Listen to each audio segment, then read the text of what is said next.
Okey, Assalamualaikum warahmatullahi wabarakatuh.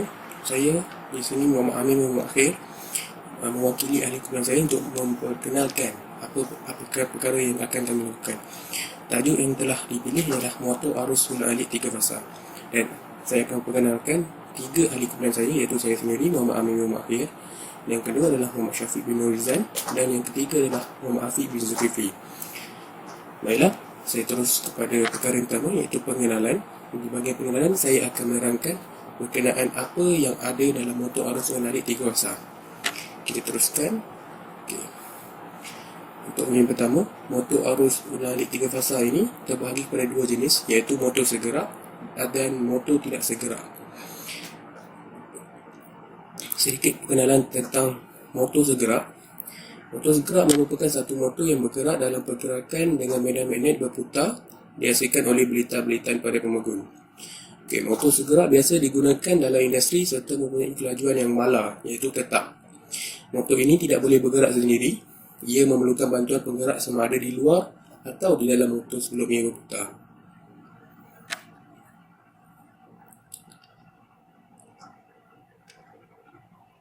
Yalah. Kita teruskan dengan motor tidak segerak. Antara contoh motor tidak segerak yang pertama adalah motor sangkar tupai ataupun squirrel cage dalam bahasa Inggeris. Motor ini mempunyai pemegun slash ataupun stator yang berbelit, iaitu satu belitan mewakili satu fasa. Pemegun stator ini berfungsi sebagai, yang pertama, tempat meletak belitan stator. Yang kedua, berfungsi sebagai teras besi pada motor, berlamina serta berlapis-lapis bagi mengurangkan arus pusat atau eddy current. Yang keempat, arus pusat yang tinggi akan menyebabkan stator atau pemegun menjadi panas dan menyebabkan belitan itu terbakar. Dan yang terakhir, sebagai teras sambungan kebekalan daripada luar sama ada sambungan bintang ataupun delta. Okay. Motor yang kedua dalam motor tidak segerak, iaitu motor di tengah motor, juga dikenali sebagai motor gelang gelincir ataupun slip ring, dan juga motor one rotor induction motor. Okay, binaannya adalah sama dengan motor aruhan 3 fasa jenis sangkar tupai, cuma di bahagian rotornya pemutar disambungkan kepada 3 perintah luar menerusi gelang gelincir. Daripada gelang gelincir, slip ring ini akan disambungkan ke litar luar dengan 3 berus karbon sebagai perantaraan. Baiklah, itu sahaja pengenalan daripada saya. Sekian, terima kasih.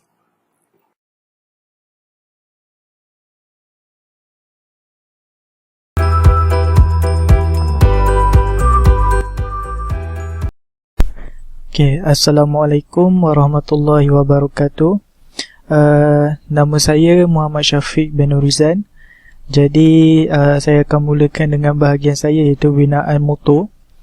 Jadi dalam motor arus guna alik 3 fasa ni ada 2 bahagian yang utama, iaitu stator dan rotor. Jadi kita bagi pada stator dulu. Jadi bahagian stator ni adalah bahagian motor yang pegun. Pegun ni maksudnya tidak bergerak. Okey, jadi stator ni dibuat daripada lapisan keloli dan ada lubang alur hampir mengelilingi keseluruhan belitan stator. Okey, dekat stator ni ada 3 belitan satu fasa. Ia terletak pada sudut 120 degree elektrik dan dia disambungkan sama ada secara bintang ataupun delta. Jadi terdapat 6 terminal dekat pangkalan motor untuk penyambungan masukan bekalan. So jadinya setiap 2 terminal tu mewakili satu fasa. Okey, jadinya kita akan pergi ke bahagian seterusnya, iaitu rotor. Jadi rotor ni berbeza dengan stator. Rotor ni adalah bahagian yang bergerak. Stator ni bahagian yang tidak bergerak. Okey, so bergerak dia secara berputar lah dekat dalam motor tu. Jadi dia berbentuk silinder dan diperbuat daripada lapisan keloli yang bertebat. Okey, bagi motor yang berlilit ni, terdapat 3 set belitan pada lubang alur rotor yang diakhiri dengan 3 gelang gelincir, dan belitan ini disambung secara bintang. So jadi macam dekat stator tadi, dia dia disambungkan secara delta ataupun bintang, tapi kalau dekat rotor ni dia disambungkan secara bintang. Seterusnya, teras rotor sangka tupai adalah kukuh dan lasak. Binaan teras adalah berlamina. Baba sangka tupai terletak dalam teras. Okey.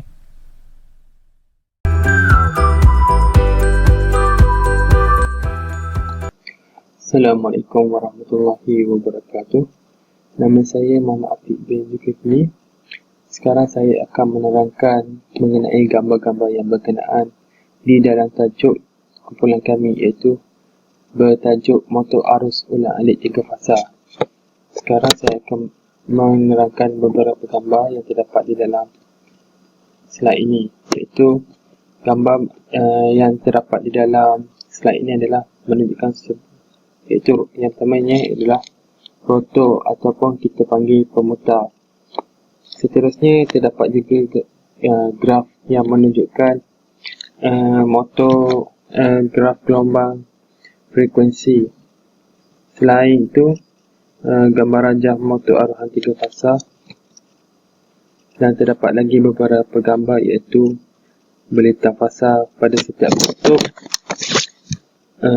motor aruhan 3 fasa sangka tupai, motor aruhan segerak, binaan pegun motor segerak, dan pemutar motor segerak.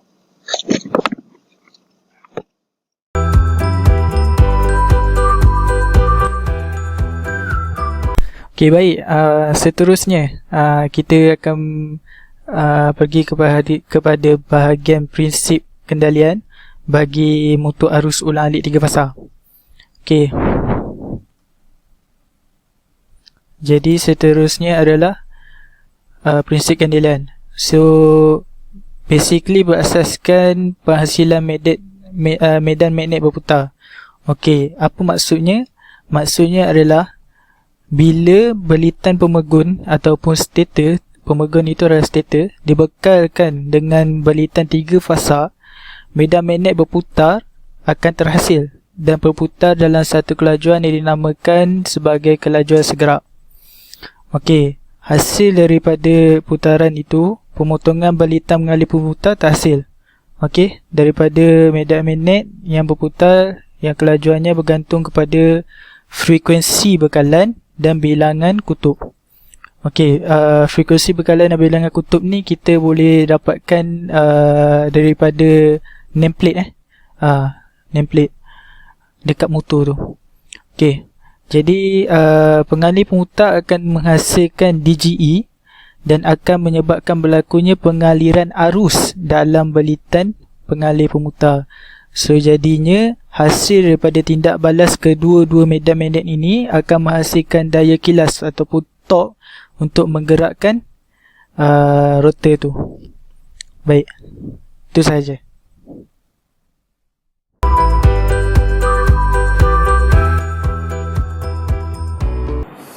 Okey, baiklah. Untuk yang seterusnya adalah saya akan masuk kepada bahagian simulasi kendalian dan operasi. Okey, untuk simulasi kendalian dan operasi kita ada 2 bahagian, iaitu motor tidak segerak dan motor segerak. Pertamanya untuk motor tidak segerak, motor di bawah motor aruhan terdapat 2 jenis motor utama, iaitu motor aruhan sangka tupai dan motor pemutar berlilit. Okey, untuk motor sangka tupai, belitan medan ataupun belitan pemegun pada motor aruhan 3 fasa terdiri pada 3 belitan bagi setiap fasa yang mana terpisah sebanyak 120. Apabila bekalan 3 fasa dibekalkan pada bekalan pemegun, medan magnet akan terbentuk pada setiap belitan dan membentuk satu medan magnet yang sentiasa berputar pada pemegun. Penghasilan medan magnet ini adalah disebabkan turun naiknya arus di pemegun mengikut gelombang frekuensi bekalan. Medan magnet berputar yang terhasil di pemegun akan mengaruhkan pengalih rotor ataupun pemutar secara aruhan saling seperti mana yang berlaku pada pengubah ataupun transformer. Apabila bekalan dibekalkan, medan magnet berputar akan terhasil dan akan berputar pada fasa 1 kelajuan yang dipanggil kelajuan segera. Medan magnet berputar akan memotong jalur-jalur pemutar. Daya GGE akan terasa dalam pengalih pemutar. Okey, DGE yang terasa menyebabkan berlaku pengaliran arus dalam jalur-jalur pengalih pemutar dan akan menghasilkan medan magnet pada pemutar. Tindak balas kedua-dua medan magnet ini akan menghasilkan daya kilas bagi menggerakkan pemutar. Baiklah, yang keduanya adalah motor pemutar berlilit. Yang pertama, apabila pemegun stator mendapat bekalan 3 fasa, ia akan menghasilkan medan magnet berputar di pemegun dengan kelajuan ns. Dengan berlakunya proses aruhan saling di antara stator dan rotor, maka arus teraruh akan teraruh di rotor berlilit dan menyebabkan rotor mula berputar dengan kelajuan NR. Sekiranya pada masa itu, perintah yang disambungkan pada rotor pada tahap maksima akan maka kadar putaran rotor adalah pada tahap paling minima. Tetapi kilas motor adalah tinggi. Maksudnya dia punya pengilasan dia tu. Apabila bekalan berutan 3 fasa dimasukkan, medan magnet berputar akan terhasil dan akan berputar pada satu kelajuan yang dipanggil kelajuan segera, dan medan magnet ini memotong belitan pengalih pemutar. DGE pula akan terhasil pada pengalih pemutar menyebabkan berlakunya pengaliran arus dalam belitan pengalih pemutar tersebut.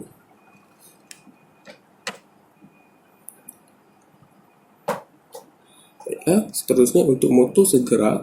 Untuk motor segera pula, bekalan 3 fasa dimasukkan dan dibekalkan kepada belitan pemegun motor segera.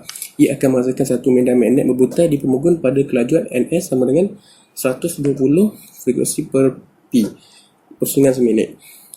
Iaitu pemutaran medan magnet ini tidak berguna untuk menghasilkan arus aruhan di pemutar kerana pemutar perlu digerakkan oleh satu penggerak luar pada arah putaran medan magnet di pemegun. Terdapat pelbagai cara untuk menggerakkan pemutar motor. Antaranya adalah 2, iaitu motor proni, sebuah kipas barang motor dipasangkan secara terus ke pemutar sangkar tupai, dan yang kedua adalah perintah pemutar yang dipasangkan ke pemutar dan akan berputar mengikut prinsip motor pemutar berlilit. Dan apabila motor menghampiri kelajuan segera, penggerak pemutar motor dialihkan pada masa yang sama. Arus pengujaan medan dibekalkan. Bekalan arus terus akan diberikan ke pemutar melalui gelang gelincir hanya selepas kelajuan putaran pemutar NR itu pecut sehingga menghampiri kelajuan segera NS sehingga 95% kelajuan segera. Seterusnya, pemutar akan berputar selaju putaran segera iaitu NR sama dengan NS bersamaan dengan 120 F per P. Pada kelajuan segera, gelinciran pemutar adalah sifar, iaitu kosong. Baiklah, itu sahaja untuk simulasi kendalian untuk bahagian motor tidak segera dan motor segera.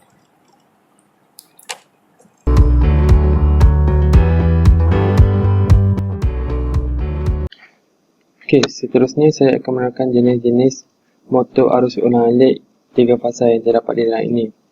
Okey, jenis-jenis itu terbagi kepada 2, iaitu yang pertamanya adalah asynchronous motor dan yang keduanya adalah synchronous motor. Okey, asynchronous motor ini terbagi kepada 2, iaitu yang pertamanya squirrel cage motor ataupun dipanggil motor sangkai tupai, dan yang keduanya adalah slip ring motor ataupun motor pemutar berbelit. Okey, yang pertamanya adalah motor sangkai tupai, iaitu ianya mempunyai pemegun atau stator yang berbelit, iaitu satu belitan yang mewakili satu fasa. Pemegun stator ini berfungsi sebagai tempat meletak belitan stator. Selain itu, ianya juga berfungsi sebagai teras besi pada motor. Okey, yang kedua iaitu motor pemutar berbelit, iaitu dikenali sebagai motor gelang gelincir atau slip ring motor dan wound rotor induction motor.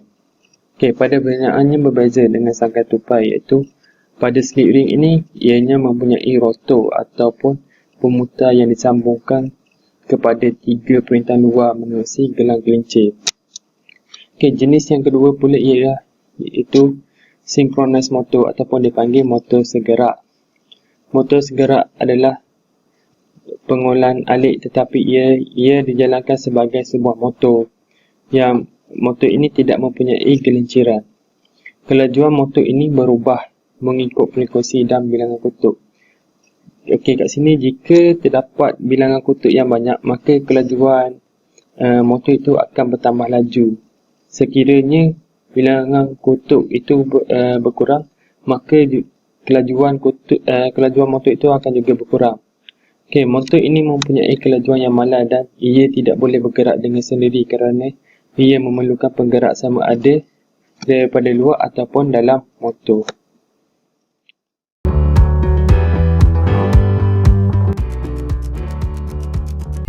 Baik, seterusnya kita akan bergerak kepada bahagian yang topik yang seterusnya, iaitu spesifikasi mesin mengikut jenis. Okey. Jadi spesifikasi mesin mengikut jenis ni saya akan terangkan dua jenis mesin 3 fasa ini, iaitu motor aruhan sangkar tupai dan motor aruhan rotor berbelit. Okey. Jenis yang pertama, okey, untuk sangkar tupai ini, daya kilas permulaan bagi motor aruhan sangkar tupai berkadar 100% hingga 175% daripada daya kilas beban penuh. Okey. Tapi walau bagaimanapun kadaran itu masih dianggap rendah, okey, kerana reka bentuk motor di mana pemutar yang mempunyai rintangan tinggi akan menghasilkan kilas yang tinggi semasa permulaan. Okey. Namun begitu, ia akan menyebabkan gelinciran bertambah dan kecekapan berkurang. Okey. Ini adalah graf untuk peratus kelajuan segerak. Okey. Jadi seterusnya kita akan pergi pada jenis yang jenis motor aruhan rotor berbelit. Okey. Jadi berbeza dengan motor sangkar tupai. Okey, daya kilas bagi motor pemutar berbelit adalah sentiasa berubah mengikut keadaan binaan motor. Okey, biasanya daya kilas motor ini adalah di antara 80% hingga 200% daripada daya kilas beban penuh. Okey, peratusan ini adalah lebih tinggi dari kilas motor aruhan sangkar tupai. Okey, jadi pada satu tahap yang maksima, nilai rintangan yang tinggi di pemutar akan mencapai 100% gelinciran ataupun permulaan segera. Pada umumnya, ciri-ciri daya kilas permulaan motor ini adalah sama dengan motor aruhan sangkar tupai. Keistimewaan motor ini ialah rotor berbelit ialah daya kilas mulanya adalah tinggi dan arus mulanya rendah. Maka daya kilas larian dan pecutannya boleh diubah-ubah mengikut kehendak beban. Jadi macam mana kita nak ubah-ubah ni, kita boleh laraskan perintang sehingga arus menurun dan sehingga motor berhenti. Jadi keburukan dia pula, ia boleh menyebabkan kehilangan haba, kecekapan motor menurun, pengaturan kelajuan yang kurang baik dan kawalan kelajuan yang kurang separuh daripada kelajuan tanpa beban. So ini adalah spesifikasi dia ataupun ciri-ciri dua jenis motor, iaitu motor sangkar tupai dan motor aruhan rotor berbelit.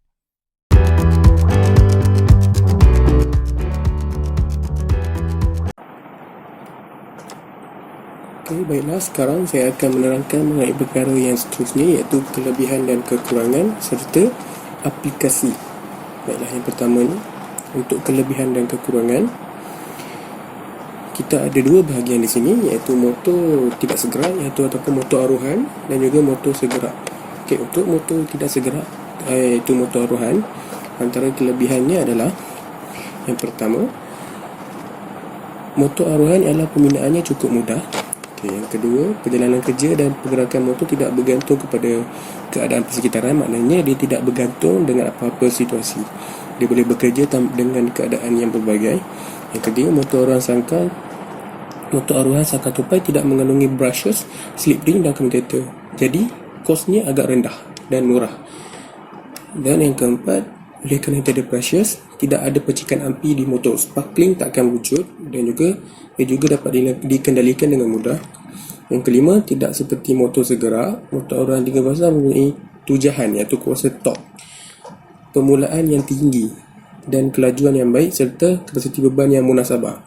Motor arohan adalah mesin yang sangat cekap dengan kecekapan beban penuh antara 85 hingga 97%. Untuk kekurangannya pula ada 3, iaitu di sini. Yang pertamanya, semasa keadaan beban rendah, faktor daya motor turun ke nilai yang sangat rendah dan kawalan kelajuan motor arohan sangat sukar dicapai sebenarnya. Dan yang ketiga adalah motor arohan mempunyai arus lonjakan input tinggi yang disebut sebagai arus magnetizing inrush. Ini menyebabkan pengurangan voltan semasa menghidupkan motor. Next, iaitu untuk motor segerak. Untuk motor segerak ada 5 kelebihan, iaitu yang pertamanya, motor segerak adalah keupayaannya untuk mengawal faktor kuasa. Kelajuan tetap berterusan tanpa mengira beban.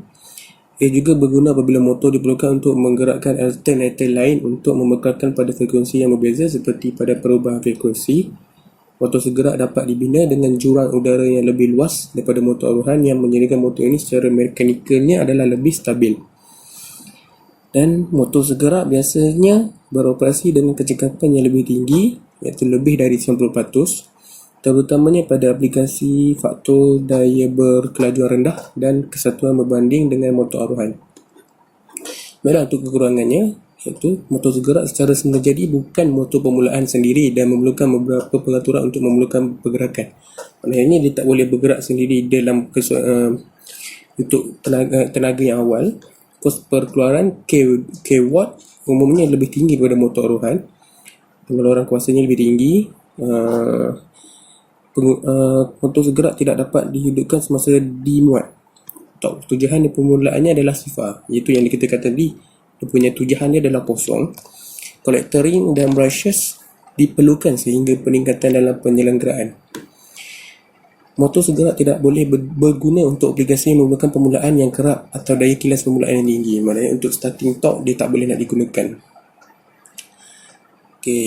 Selesai untuk kelebihan dan kekurangan. Seterusnya untuk aplikasi pula. Untuk aplikasi motor arohan, yang pertamanya adalah motor ni dihidupkan sendiri dan tidak menggunakan resistor sebagaimana motor segerak. Motor arohan AC 3 fasa digunakan secara meluas dalam aplikasi industri dan komersial. Terdiri pada 2 jenis, iaitu sangkar tupai dan juga motor gelincir. Untuk motor sangkar tupai ni banyak digunakan kerana penggunaannya lasak dan reka bentuknya sederhana. Motor gelincir memerlukan perintang luaran yang mempunyai daya kelas permulaan yang tinggi. Motor arohan digunakan dalam industri dan perkakas domestik kerana tidak memerlukan penyelenggaraan dan murah. Next, untuk aplikasi penggunaan motor segerak pula. Oleh kerana motor segerak ni tidak boleh hidup dengan sendiri, ia hanya digunakan di tempat perusahaan sahaja. Penggunaan yang paling utama ialah sebagai alat untuk memaiki faktor kuasa di samping kerja-kerja lain seperti, yang pertama, menjalankan mesin bancuhan bahan mentah kerana kelajuannya malar, sama ada berbeban atau berbeban penuh, seperti pengisar dan pemacu mesin. Menjalankan beban yang berterusan seperti pemampat empar, set motor jana kuasa, kipas pengalih udaraan utama dan juga pemutar penorong kapal elektrik. Jadi itu sahaja daripada saya. Sekian, terima kasih.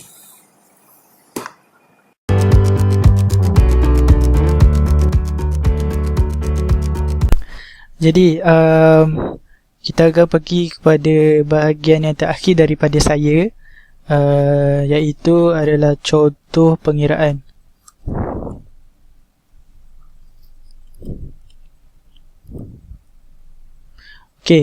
So first of all kita akan pergi kepada formula dulu.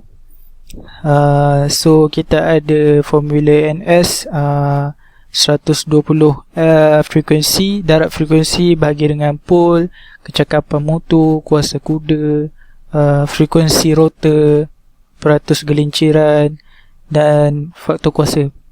So kita dah tahu, kita dah tengok formula-formula dia.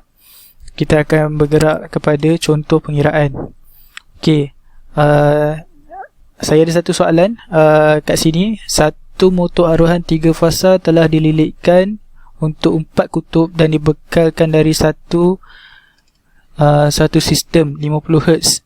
So jadi soalan dia adalah kirakan laju sinkronis laju rotor apabila gelinciran 4%, slip 4%, dan frekuensi rotor apabila laju rotor. Jadi soalan A, laju sinkronus, kita ambil daripada formula yang dekat sini. Okay.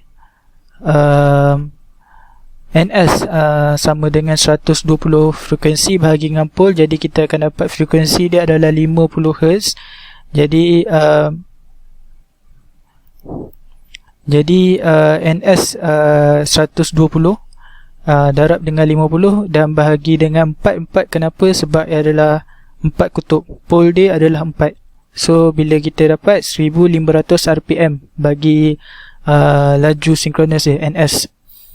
Okay, untuk soalan yang seterusnya, laju rotor apabila gelinciran 4% ataupun slip dia 4%.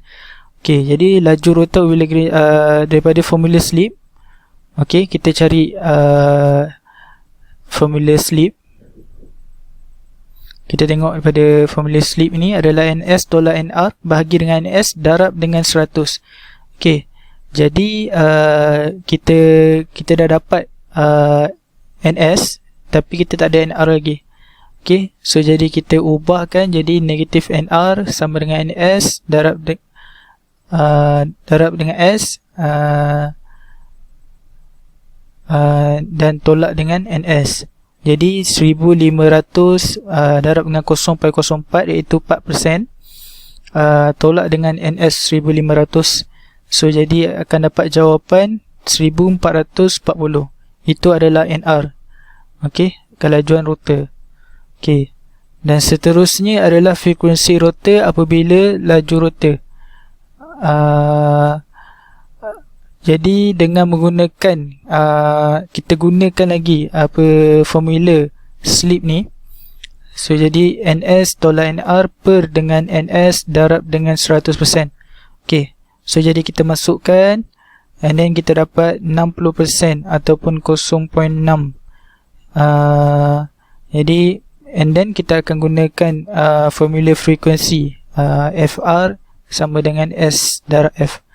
So jadi FR 0.6 darab dengan 50, frekuensi dia 50, 0.6 kita dapat pada sini, slip ni, slip yang baru. So jadi kita akan dapat selesaikan 30 Hz. Jadi itu adalah satu contoh untuk pengiraan bagi motor arus ulang-alik 3 fasa ni. Jadi saya berakhir presentation saya. Assalamualaikum warahmatullahi wabarakatuh.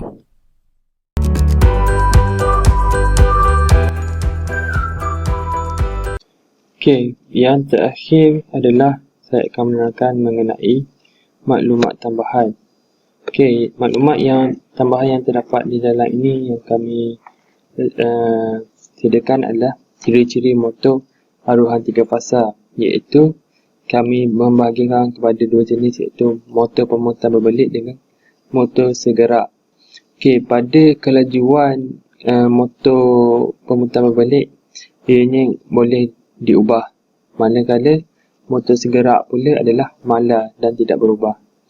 Okey, bagi pemutar ataupun rotor, bagi motor pemutar berbelit adalah berbelit dan motor segerak adalah tanpa berlilit. Okey, yang ketiga pula adalah pemegun.